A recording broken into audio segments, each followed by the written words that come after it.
low and middle income households are hurting and having to adapt to high levels of inflation, high interest rates, high levels of personal debt, and a myriad of other macroeconomic factors.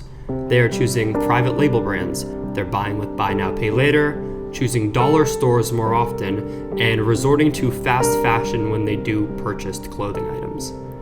High-income households, however, are largely unaffected. We see high spending and even a desire for premiumization. The top 1% of households hold more wealth than the bottom 90%. That is an unbelievable and surreal statistic.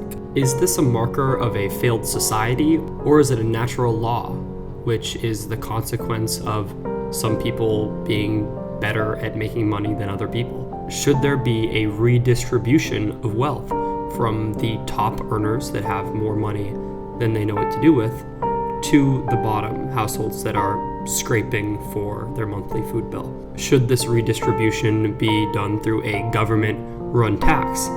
And if not, what other modes of wealth transfer are conceivable? Currently, we see pretty healthy consumer spending data. Consumer spending data is made up of how much people are spending on food, gas, clothing, shoes, pretty much all things that people buy. And we're seeing that data look pretty healthy. However, there's a flaw in this data. We see that the top 20% of earners make up 38% of consumer spending. Thus, the data is skewed and underrepresents the financial struggle of lower income groups who are choosing to buy less, taking on more personal debt, and using creative buying methods like buy now, pay later. It did seem that the average American or lower and middle income households were doing really well for a time. There were these stimulus payments that some of you may have been a part of. And we see this massive transfer of wealth to households. At the same time, we see the savings rate reach record highs of almost 30%. So we saw consumers getting a huge influx of cash and saving that money.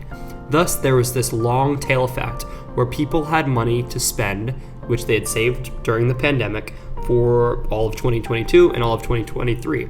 So as interest rates rose, inflation stayed high because people were spending so freely as this huge influx of money was put into the economy. Now those savings are pretty much depleted and we are seeing consumer spending slow. Reading the earnings reports from consumer and retail brands such as McDonald's, Pepsi's, and others show that management sees an interesting trend, something called bifurcation. Bifurcation is the process of branching. It's the process of splitting in two. We see lower income households spending less and higher income households spending more. Inflation reached a record high 9% during late 2022, early 2023. Now it has come down significantly, but it's still at a very high plus 3%. Because consumer spending represents about 2/3 of national GDP, we see our GDP slowing. GDP projected for 2024 and 2025 sits at between 1.5% and 2.5%. This is below average. One positive is that we see a healthy job market, but there are some contradictions in the data. Like the number of new jobs being added is positive, but so are the number of unemployment certificates being filed. This was hopefully an overview of the current state of the economic situation in America and how the average household is faring.